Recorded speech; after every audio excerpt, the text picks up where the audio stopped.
I'm Stuart Bloor and I'm starting my angling journal entry this week in quite an unusual way. I'm in a caravan near to Rhyl. I'm on holiday. I'm going dab fishing soon, but before I do, I'm going to show you my rig tying methods, and I'm in the mirror at the moment, as you can see, hence the unusual start. And I'm also wearing a Rhyl shirt. As you know, if you're a regular viewer of my videos, I'm a Wolves season ticket holder, but Rhyl is my Welsh team, and they played last night, beat Buckley Town 4-0 in the quarterfinals of the League Cup, and so I went along to Bellevue to watch them, and I bought me a shirt. So there are very few club shirts that I would wear, apart from Wolves of course, but Rhyl is one of them. Anyway, let's get these rigs made. So I'm ready to make some rigs, and on the table here in the caravan I've got all the various components that you need. And before I do show you some of these, there's my hands. Looks like I've done a shift in a garage, doesn't it? I've actually been lugworm pumping on the beach, hence the state of my hands there, and my nails are dirty as well. Anyway, these bits and pieces that you need, as you can see, these are all in the packets. I'm a believer in supporting local tackle shops whenever possible, and Jeff's Tackle and Bait in Rhyl, I've been there and bought some of those items. As you can see, I've got some silicone tubing there. I'll show you how all these fit together in a moment. Some swivels, got a couple of different size swivels. Got some amnesia, that will be for my hook length, for my snood. I've got some hooks there. I've got some oval split rings and some beads, and there's some more tubing as well, colour tubing, and there's the line that I will use to put it all together. Right, there's all the components. Let's see how it all fits together.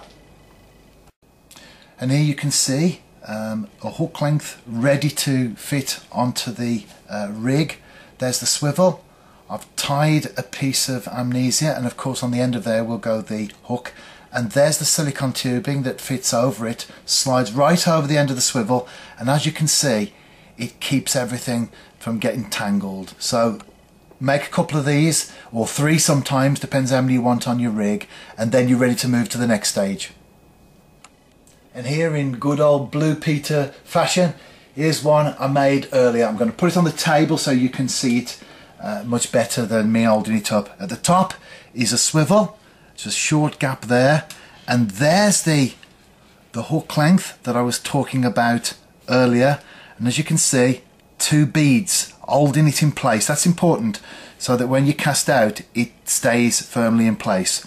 Short distance down, moving the line along, and there you can see the second one, again held in place by a couple of beads, and then finally at the bottom you've got the oval split ring, which is of course where the lead goes, and depending on the tides, and sometimes it changes as well while you fish, it's just an easy thing to take a 4-ounce lead off and put a 5-ounce grip lead on, so you can have that flexibility as you're actually fishing. So there it is, nice and simple. Just focusing again there on the beads. All I do with the beads is I just put the line through twice, and that holds it in place, so there's no crimping or shot or anything on there, just to hold that snood in place there. And then when I get to the sea, when I get to the place where I'm going to fish, I'll put my my hook on. I'm now at the coast at Talacre, dab fishing. As you can no doubt hear from the video, very, very windy. But as I always say, this is my angling journal. These are the conditions I fish in, and it gets captured on film, the good, the bad and the ugly. And talking of that, the sand is blowing along the shore and along the beach behind. Really incredibly. I'm expecting some tumbleweed to come along, and maybe Clint Eastwood or something like that to come trotting along. It's just like a cowboy movie, looking behind with that sand coming, but I'm here to fish anyway, less of the cowboy movies.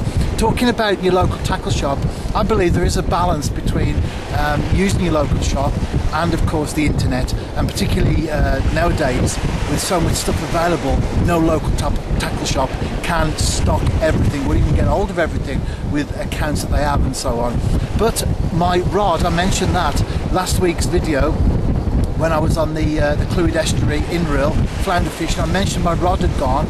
Well, I took it into Jeff's Tackle, and Darren, who works behind the desk, I went straight into him and said, can you do anything with this? Have you got a rod top, a rod ring, should I say, to fit on this? He took it off me, and about 5 minutes later I had a new one fitted. So that's service, isn't it, that you wouldn't be able to get from the internet. But I believe you can use both, and indeed most shops these days, or lots of shops these days, actually do both anyway, don't they? So I'm not telling people how to run the businesses. All I'm saying is, for us as anglers, support our local tackle shop when we can, when it's possible to, but of course recognise that sometimes we do have to use the wider internet to get hold of specialised gear.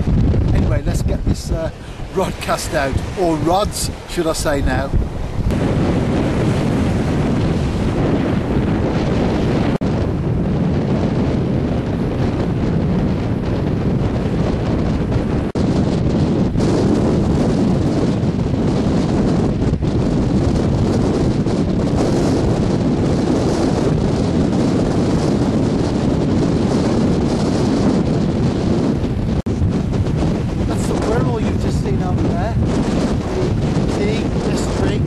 One side is Welsh, where I am now, the other side is English.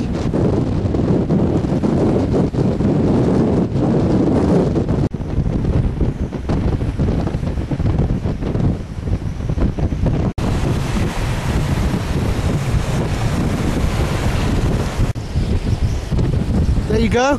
In spite of the horrendous conditions, I've actually caught a fish. Brilliant, isn't it, when it comes together, particularly in weather like this. I think it's now time to draw the video to an end. As you can see, the conditions are quite bad, and sand's everywhere. I don't want to get sand in my camcorder. I would like to record a few more fish, I'm sure I will, in the rest of the session, and I will be back as well this week. So, as I always say, if you want to know how I get on, and of course read the article, my angling journal is published every Saturday. There's a video you're watching right now, and an article. So check it out. The address is on the video. You can also read the article via the link in the description box. If you're on Facebook, check out my page, like it, and you can communicate with me on there. I don't reply to YouTube comments, just a tiny bit. So if you want to talk to me, make contact with me, whatever, find out where I'm fishing, ask for some advice on this particular place, and I'll tell you where I am, tell you how to